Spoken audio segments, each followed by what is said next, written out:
দর্শক, এই মুহূর্তে ঢাকেশ্বরী জাতীয় মন্দিরে আছেন সহকর্মী অনুপ পিয়াল। সরাসরি যুক্ত হচ্ছি তার সাথে। অনুপ, সন্ধ্যায় হবে দেবীর আমন্ত্রণ ও অধিবাস হওয়ার কথা, বিস্তারিত আমাদের জানাবেন।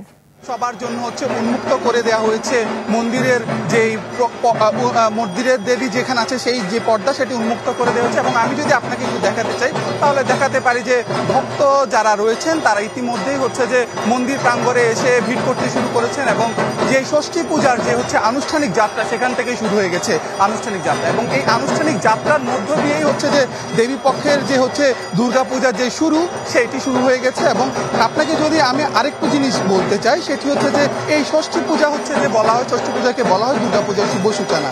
এবং এদিন থেকে যে মূল আনন্দ উৎসব এবং দেবী বন্দনা শুরু হয়ে গেছে।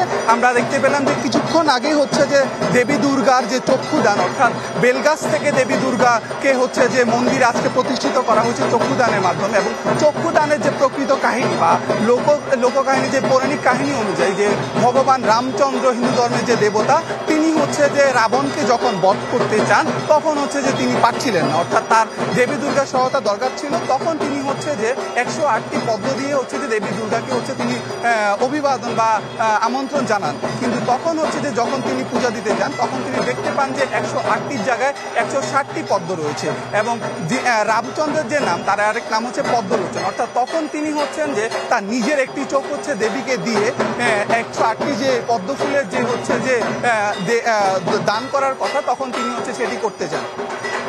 তো সেই জিনিসটাই করতে গিয়ে যে তখন থেকে এই চক্ষুদানের কাহিনী এবং ঢাকেশ্বরী মন্দিরের যে চারদিকের কাহিনী সেটি যে অনেক ভক্ত সমাগম উপস্থিত রয়েছেন। এবং কিছুক্ষণ আগে ডিএমপি কমিশনার এখানে এসেছেন এবং নিরাপত্তা নিয়ে কোনো ধরনের শঙ্কা নেই। 254টি যে পূজা মণ্ডপ রয়েছে মহানগরীর মধ্যে, সেখানে 89টির মধ্যে যে অধিক ঝুঁকিপূর্ণ রয়েছে। এবং সব মিলিয়ে যে ডিএমপি কমিশনার জানিয়েছেন তারা সর্বোচ্চ নিরাপত্তা নিয়ে কোনো ধরনের কোনো আশঙ্কা নেই, তারা সর্বোচ্চ প্রস্তুত রয়েছেন।